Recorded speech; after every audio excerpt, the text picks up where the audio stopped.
Welcome to Wildly Unplug, sharing stories of nature, conservation, and creativity. Discover what develops when you unplug and step outdoors. Tabitha, thank you so much for being here today. I am so excited to be here. Thank you for having me. You've got lots of cool stuff going on. I want to talk about where you are right now in a minute. Before we get to that, tell us a little bit about your journey to where you got to right now. So, I am a licensed counselor and I have a group practice with offices in North Carolina and Texas. And I started 10 years ago. This is actually our 10th year, which is very exciting. Congratulations. And started off as a teeny tiny little mental health organization who specializes in trauma with a focus on domestic abuse because not a lot of people understand it. And we find that it needs to be understood. So we help both victims and perpetrators heal, hopefully. Perpetrators are a little less exciting. They don't want to heal as much. They're pretty happy doing doing things that get them what they want. We really do try to help them, and we help churches understand domestic abuse and handle it properly in a lot of ways. So that's the big picture of what I do. And how I got here and with you is a big love of nature. It's something that we involve a lot in our therapy. I really believe, and the research shows that it's incredibly healing. There's research that says just 20 minutes a day in nature is more effective than pharmaceutical antidepressants and anti-anxiety medications. And I'm like, we have this beautiful and amazing world, and we should be out in it and we should be caring for it. And so learning to care for ourselves helps us steward the resources in addition. So it's got a lot of layers to it in what we do. So I love that. We take clients out into the woods regularly and hike with them. You alluded to it earlier, but I'm sitting at a horse barn right now as we record this in my van, and we are doing some work with horses this morning. So that's really fun as well. Very cool. So, did you always have this aspiration to work with trauma patients and help them heal? What inspires you? Because it seems like it would be a pretty difficult job to deal with day in and day out. It really has been my heart since I was about 13. I had a really difficult upbringing and difficult home situation. A lot of my friends did as well. And I remember thinking, if we had just one adult that would hear us and see us and be with us, maybe it wouldn't be so hard. Maybe it would be a little bit better. And I think recent research, like through the ACEs study, which is the Adverse Childhood Experiences study, shows that in a home where there's a lot of difficulty, one buffer adult can actually help the child not have later health issues. Because when you have a lot of ACE events, which are things like mental health issues in your family, abuse, things like that, your likelihood of developing chronic illness later is extremely high. And I see that in our clients who've been in chronically traumatic situations for a long time are showing up with autoimmune disorders and all kinds of things.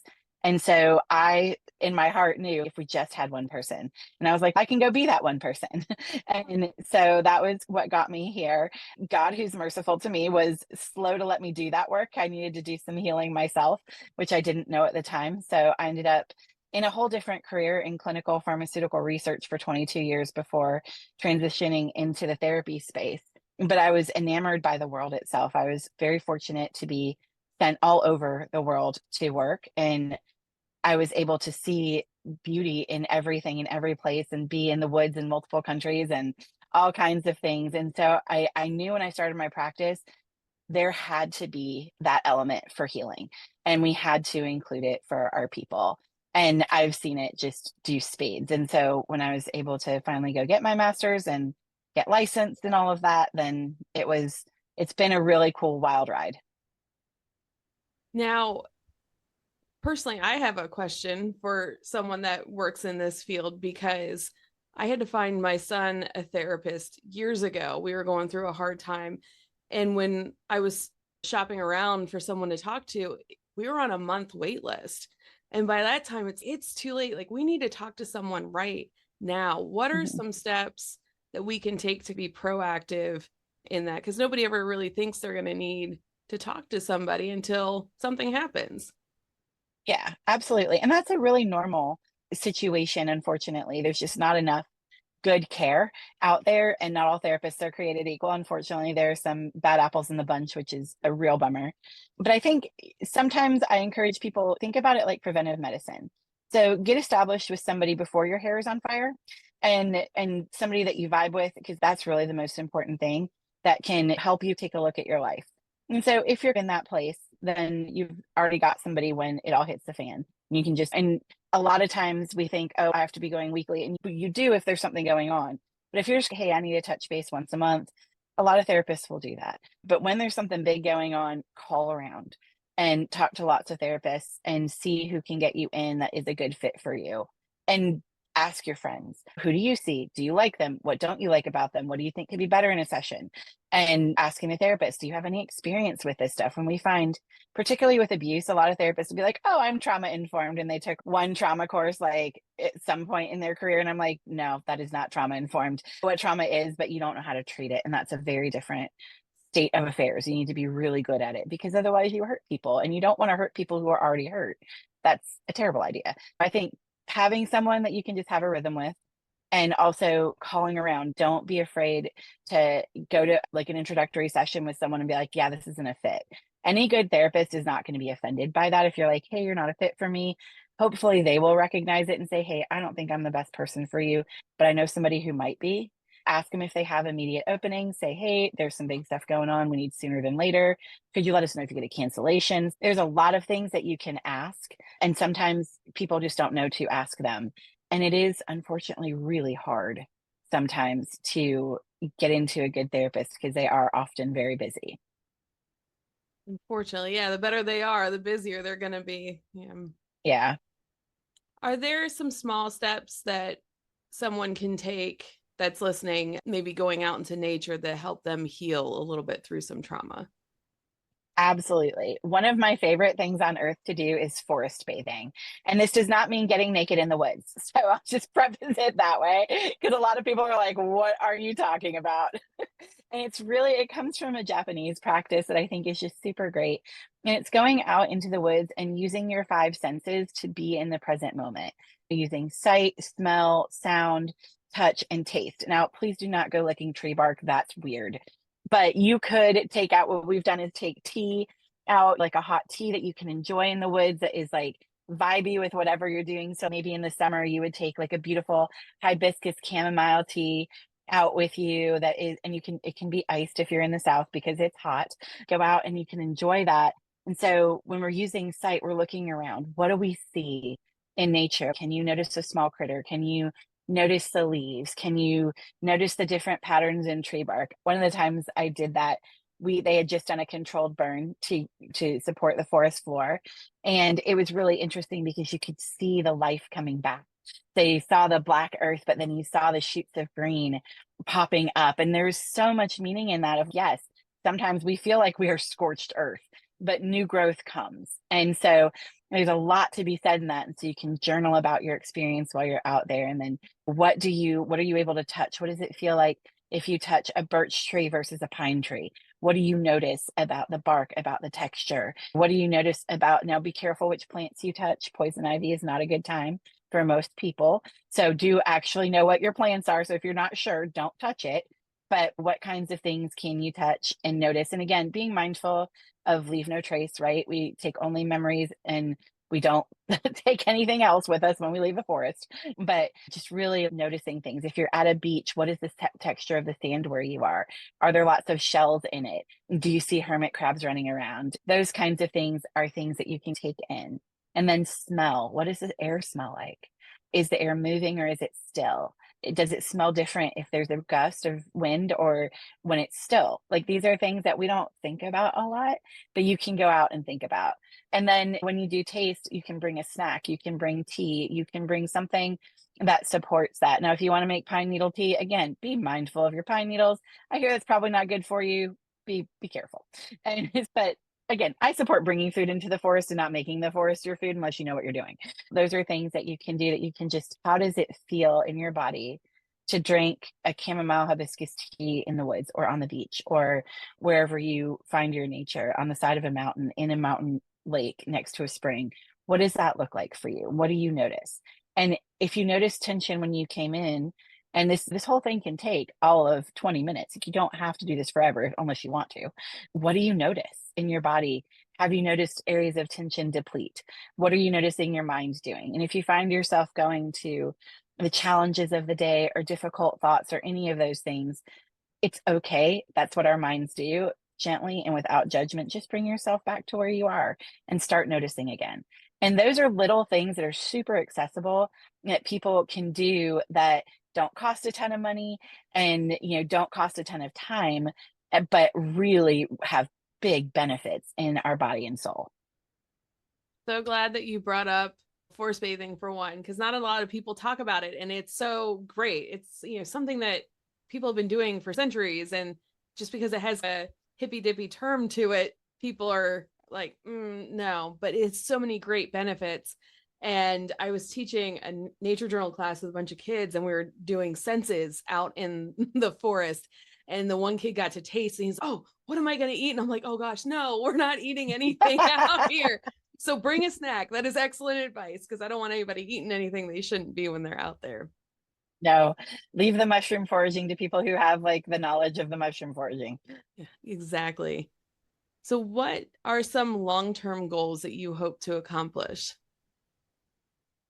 One of them is to teach people that you need to take those moments of rest and you need to take those moments for true self-care. And self-care is different than self-indulgence, right? We can self-indulge sometimes, and that's wonderful, but true self-care is really a practice where we are caring well for ourselves, putting our oxygen mask on so we can love ourselves and others well.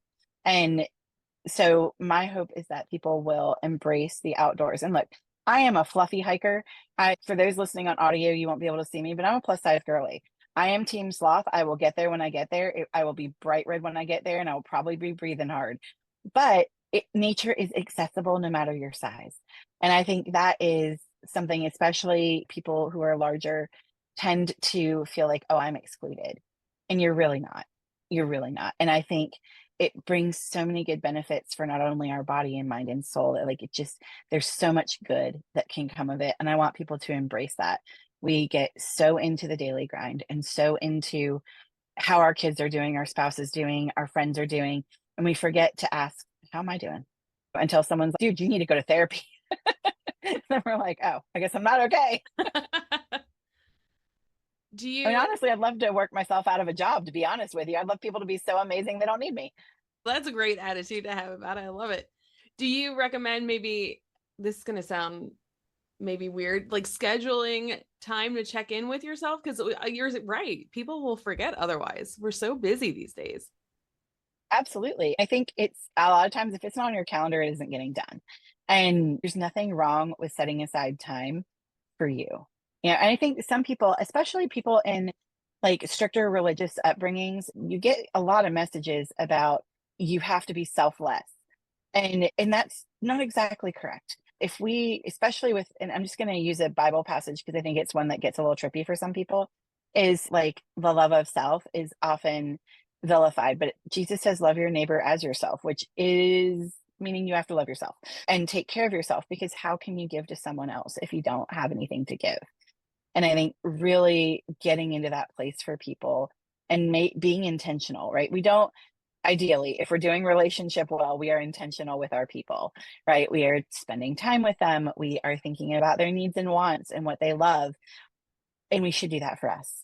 And so we can totally put that on a calendar. And I, a lot of times, will tell my clients, set a reminder, put it on your calendar, and then nothing, tell yourself in your mind, nothing shall tear me away. Because sometimes when it's even for ourselves, we're like, oh, I'll silence that alarm or dismiss the reminder. And it's really important that we don't, because we are as worth caring for as our spouse, our kids, our friends. And again, if we don't care for ourselves, how do we give to anyone else? Exactly. Can you explain a little bit more about equine therapy? Because I Yes. want to head over right now and go play with some horses. Oh my gosh, it is so fun. And so horses are so honest. And one of the things that I've heard for years from my equine therapist friends are, you get as good as you give. So what you give to the horses, you get back, essentially. And horses are an excellent judge of character. and they will pick you. So I've been in pastures with multiple horses, and one invariably will be the one that wanders over to me, and then one to my client, and all of that. And horses just have a way of knowing what you need and knowing how to comfort and how to challenge. There's a lot of leadership involved, because if you're leading a horse by a bridle, you're telling them where to go, but like the way you do it matters. I was doing a client intensive, and we were at our barn in Texas, and and I loved the explanation of, you're going to hold the lead with some slack. You don't need to drag the horse, but you do need to direct them. And that's a little bit of an art, right? And that's such a good thing, especially for the voice of a woman. I think sometimes we don't know how to ask for what we need in a way that's going to help us get there. And I've seen women who have lost their voice in abusive situations regain it working with horses, and just having those moments of, oh, if I lead, if I use my voice, if I say it with authority, the horse will come and they will respect me, and then they'll snuggle up to me. And even better, who doesn't want to snuggle with a horse? And it talks about, you learn limits and boundaries.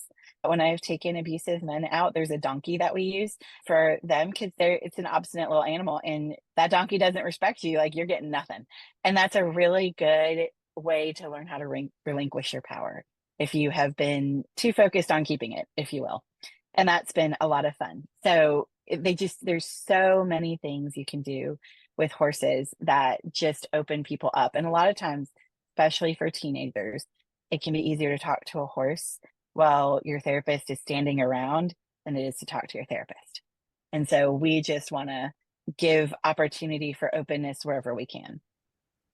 That's humans are creatures of habit, and having the opportunity to practice using your voice in that space with an animal that's a little bit less, I guess horses could be intimidating to people. For somebody that has had trauma with a person, dealing with a horse might be a little bit easier to practice on to regain the voice. That sounds amazing.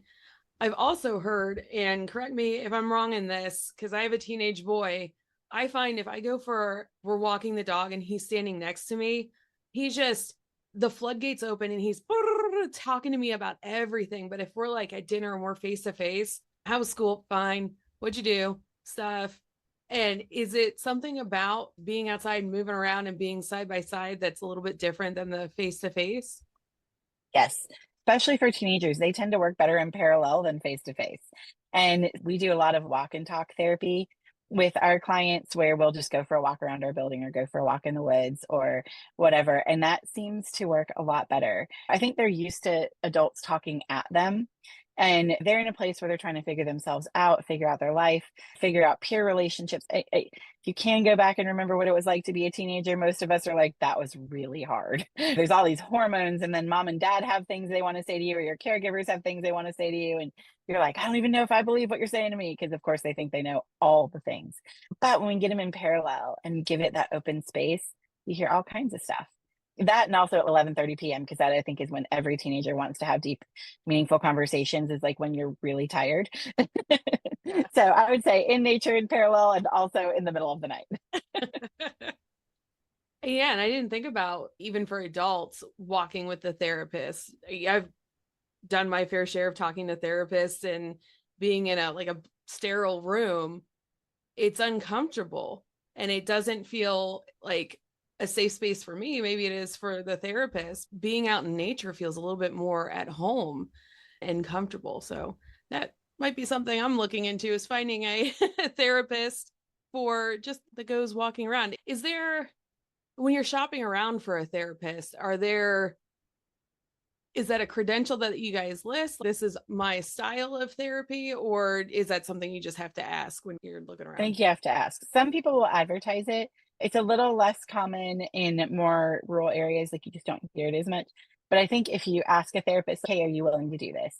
Some will say, no, that's weird, and my liability insurance doesn't cover it, but they can always ask their liability insurance.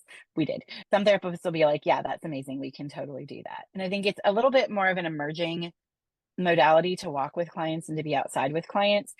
There's concerns, obviously, in more metropolitan areas of privacy and all of that stuff. So my clients and I just talk about it. If we're going to go to a local park, you might know some people. How are you going to, what do you want to say? Because I take their lead. What do you want to say about it? Who do you want to say I am to you? I've been introduced in a variety of different ways, like my friend, this person I know, I just met her and I started talking to her, whatever. But like, how do they want to handle it? And I tend to pick places for my clients I know aren't going to be super busy on the day that we're going, but there's still always a possibility. And so just talking through those issues, and also mobility issues. I have clients that for some, they're not going to scale the side of a mountain with me because they can't, but they can do a flat path. So does it need to be paved? Does it need to be wooded? What does that look like for them? And is there something like that around for you? And so those are things that I tend to ask my clients. And I also encourage them, check with your doctor because we will be moving our body. There is risk involved, and just make sure that's a good fit for them.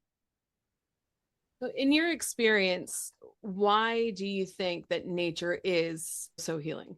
I'm going to come at it from a faith-based perspective because that's my center, but I think that God created goodness and he knew what he was doing. And I think that he created us to be in that space. Originally, man and woman were created in a garden, and I think that was intentional. And I think we've gotten away from that with the Industrial Revolution and didn't know what we lost.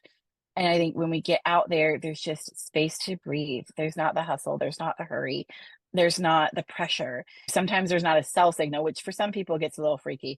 But look, I always carry a satellite communicator because I am the girl that will get lost. But for a lot of people, taking that time to truly disconnect is really important, and we forget that it is important. And so I think that's one of the ways that nature helps us reset. Plus, like there are chemicals the trees give off, like pine trees in particular, that is like healing, anti-inflammatory. There's all these good things for our body out there in nature. And we don't have to lick trees to get them. We just have to breathe air. And that's super easy. We do that without thinking, most of us. Exactly. Hopefully. Yeah. If we're not, then that's a whole pickle in itself. Yes. Do you think that there are places outdoors that are better than others, like maybe by water or by trees, or do you think that it depends on the person and what they're going through? I think it really depends on the person and what's accessible to you. I know for some people, if there are financial struggles, getting out to the Rockies, for example, would be a problem. I have the worst altitude sickness of ever. So if I go above 5,000 feet, like in an arid climate, the likelihood of me ending up in the hospital is rather high. So I just don't go those places. But I think you have to try a few things and see what feels good to you. Most people tend to like being near water. So if there's a lake or a pond or a stream or a river that you can be near, that's great. But it doesn't have to be that way. And for some people, they're like, I'm not a woodsy person, but I really love the beach. And if you have access to get to a beach, then do that. So it really just depends on you. But I would say any is better than none. So if your only option is Central Park because you're in New York City, take it take it and find a place that's maybe a little more alone, a little more closed off from the big city, and take what you can get. And sometimes we have to just give ourselves that invitation, particularly for traumatized individuals. They get into black and white thinking where it's all or nothing. And that's actually a really big healing thing for folks to go, wait a second, I can do enough, and to take a little when you can. And then if you have the opportunity to do more at a different point where have the opportunity to maybe get out of a big city and get into the country, then do that. So, what's your favorite place outdoors? My favorite place is next to a mountain stream whenever possible. But my very favorite place on earth is the top of Max Patch Bald in Western North Carolina. It is the most beautiful place I have ever seen. It's a pretty easy hike up. The road to get to the parking lot's a little extra, depending on your vehicle, because it is a single lane mountain road. And you're like, if I go too far to the right, bad things will happen. I've gotten up there in a variety of vehicles and it was fine. But when you get to the top of the mountain on a clear day, you can see a 360-degree view of the Blue Ridge Mountains. And it is the most stunning thing. And it is the most beautiful, peaceful thing. I've laid in the grass on the top of that mountain more times than I can count. And I absolutely love it. I'm going to Cades Cove next week. So you're getting me all excited to go to Nice. see the mountains. Love it. That's if I can't be at the beach, the mountains are definitely my happy place for sure. Do you have a favorite memory in nature?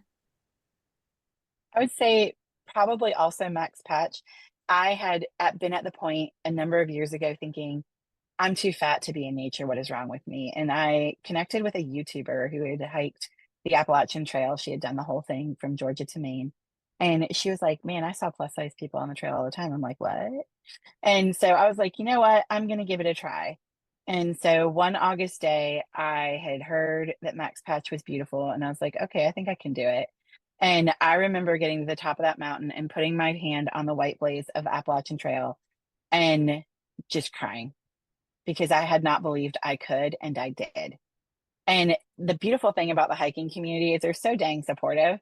And there were other hikers who were like, "Are you okay?" And I'm like, "Yes, I just it's like my first mountain I've ever summited." And they were like cheering for me and so encouraging. And it was so great. And so I think that is my favorite memory of any nature thing is knowing that you can when you didn't think you could. And I think that's why I like to tell people about it because we give ourselves limits that are often not realistic. Like we set these bars and say, I'm not really doing a thing if I'm not at the top of Mount Whitney or something, which would actually kill me because it's like 14,000 feet. But sometimes we can just try. And even if I had never made it to the top, knowing that I tried would have actually been enough. And I think that's one of the things I want to communicate is we can oftentimes do more than we think. And even if we can't do it the way we want to do it, it's still good. You still got to get there one step at a time. Yep. You can't focus on the whole thing, just one foot in front of the other. Yep. I mean, that helps me for sure. You've got a book coming out this year, right? In 2025. Gosh, I can't believe I know. 2025. It's wild. Yes, I do. It is called Body and Soul Healed and Whole, an invitational guide to healthy sexuality after trauma, abuse, and coercive control. And it is for Christian women in particular, because I think the church doesn't talk about sexuality nearly enough and sex. And especially if you're a single woman, they don't. And I have seen it sexual harm ravage women in terrible ways. And purity culture ravage women in terrible ways. And they need not having distorted views and healing from just wickedness that was done to them. There's some really high stats. 1 in 4 women will be sexually assaulted in her lifetime. And that number honestly is pretty low. My son, who's 19, told me when he graduated from high school, and we were talking about this, that he said, "Mom, I don't know a single female who hasn't been assaulted in some way." And that's heartbreaking. And it should not be that way. And the church should absolutely be talking about it and helping people heal. I feel like that's like literally their job. And so this book hopefully will help people get there and help people talk about the hard things because it is very direct on a lot of big topics and a lot of really deep harm that women I have worked with have experienced. And hopefully it will help them let go of shame and step into a healing place and also learn what healthy sexuality even looks like from a beautiful place. And this is not legalistic or preachy because that is not my vibe at all, but it's honest and tender and invitational. Very good. How can people find you? They can find me at either tabithawestbrook.com or at thejourneyandtheprocess.com. And you need to spell out and to get there properly. And before we go, what is one tip you have for someone that wants to connect with nature? Do it. Schedule time and do it. And don't worry about perfection. I always tell my clients progress, not perfection. You will get there. Even if it's okay, I drove to the park and I walked onto a trail and that's all I could do today. You did it. You did it. So just start. And I think especially for single women and especially for older single women, because I'm getting to that space myself these days, especially when you've been divorced, you feel like I can't do things alone. Yes, you can. You sure can. And so you don't have to go big. You can just go little and it's enough. And like those little steps lead to bigger steps. My first steps were, can I climb this mountain? And now I'm literally sitting here talking to you from a camper van at a horse ranch. So there's that. And that didn't happen overnight. That was like years of trying different things and like expanding my horizons and some really big fails that now are great stories. Great advice. Thank you so much for being on the show today, Tabitha. Thank you for having me. And until next time, get outside and see what develops. Wildly Unplugged podcast is a production of Wild Development Studio. The views, opinions, and statements expressed by individuals during Wild Development Studio's productions do not necessarily reflect the views or opinions of Wild Development Studio or its affiliates. Participation in any activities, expeditions, or adventures discussed or promoted during our content may involve inherent risks. It is strongly advised that individuals conduct thorough research, seek professional guidance, and take all necessary precautions before engaging in such activities or venturing into wilderness areas. Wild Development Studio, its representatives, or employees shall not be held responsible for any injury, loss, damage, accident, or unforeseen incident that may occur as a result of participating in activities inspired by or discussed in our content. By choosing to engage with our content or act upon any information provided, individuals do so at their own risk and discretion.